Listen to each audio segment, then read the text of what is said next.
Hey, I want to say I saw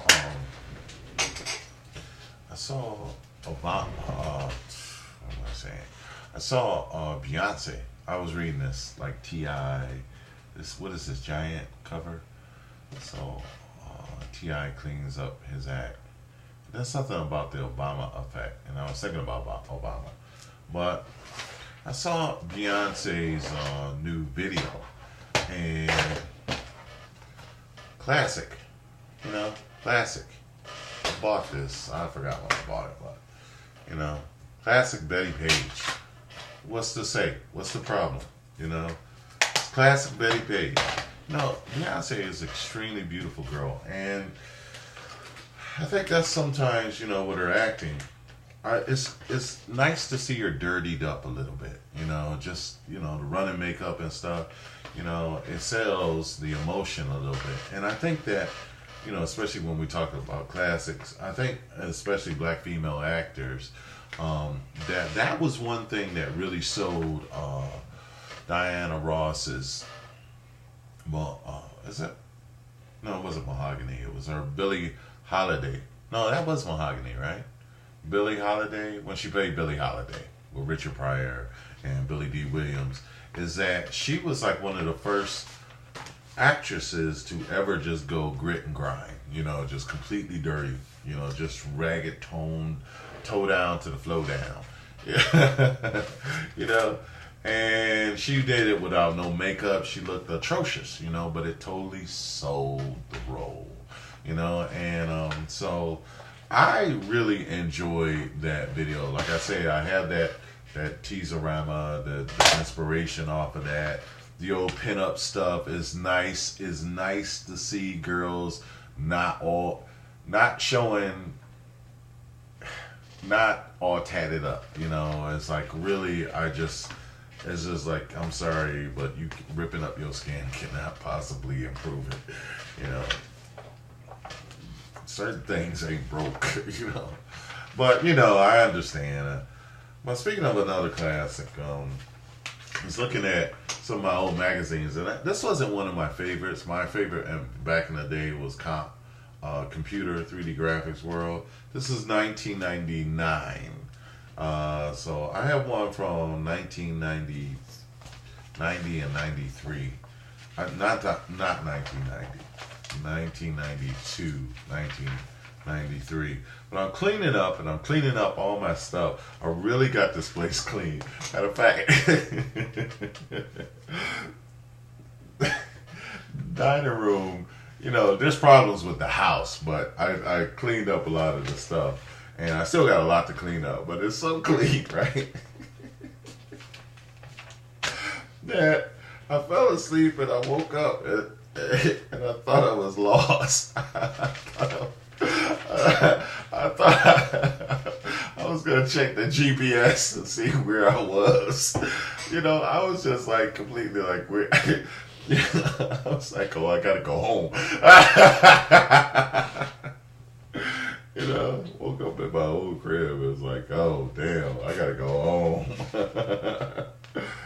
Anyway. I enjoy these old things. Most of this stuff these softwares are still good. Like Softimage, like it was so, it still isn't on a Mac, but because you can run a Mac as a Windows machine, which is what I do often, and more often than I like, you can see a lot of this stuff, but I was watching Hoarders, and so I was cleaning up, and I'm not a hoarder. The stuff I just try to maintain it, but I'm not a hoarder, and at any time I can clean up, anytime, except when I'm working, and that's the problem. I'm usually working. So now my schedule is lightening up a little bit, so I don't have to work as hard. And I don't have to be directly in front of. I'm outsourced a little bit, so I still outsource with New York and stuff like that. I have buddies in New York, So I have a little extra time. My schedule isn't, unless there's a particular part of the job that I have to do, which, I have about a week, thank God, before I have to get back to work, or I'm not working on a project now. I am expecting one. But even when I'm not working, I'm usually studying or researching. Which is why now I remember why I was going to mention Obama. Because somebody wrote something and I don't know. They said, maybe I could put it, the quote. They said, so yesterday I met up with an old friend who brought along his Louis Vuitton. That's a messenger bag, to a lunch date, and inside the bag was her brand new iPad. She happily told me she wasn't following the crowd because she had resisted the initial onslaught of the overhyped iPad ads for at least a month before she finally gave in after reading on my blog that her favorite singer, Monica, had an iPad. She said she loves it. Me, on the other hand, I still have no use for an iPad. I already have a MacBook Pro, which is not an iPad. They're two different things, okay? And I wish I had this set up. I have my MacBook Pro set up in the dining room now that the table is clear, right next to my iPad, right? So on one side of the table I have iPad, and the other side I have my MacBook Pro, and then on one side I got this magazine cover, of a Cineplex magazine cover of Yoda, and the other side I got Gollum. Two different creatures. Like, hey, sorry, I had to go there. Ouch. I don't know, rheumatism there. Anyway, so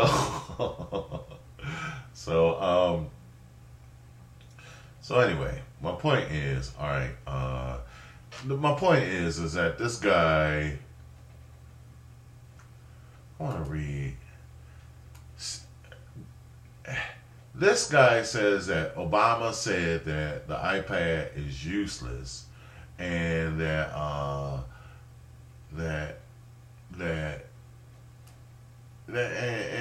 he said that it was useless. And Obama didn't say that. Obama said basically that there's two sides of technology. That we are inundated with information, and so on one hand, there's a use where it's entertainment is a lot of garbage, and I have to be guilty. I actually, do that myself. Sometimes, a lot of stuff is digital, and so there's a lot of, there's all kinds of stuff, and sometimes I'm just inquisitive and I just check stuff out. And sometimes I run across something that I don't want to see, and sometimes I just, I have particular interests that I can find, and as they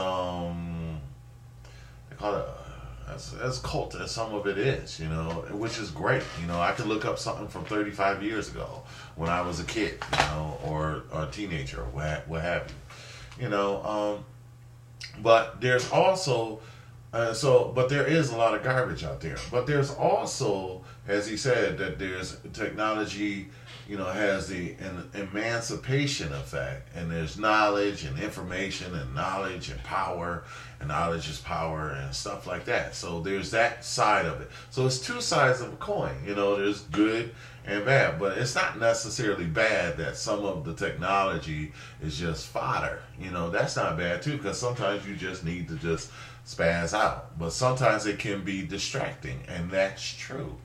And sometimes you want to be distracted.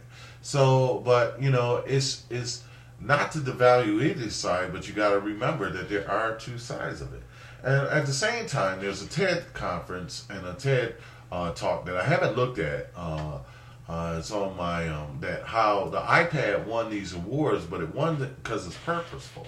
Now, to say all that, I want to say, personally, I don't feel like the president should be on the iPad.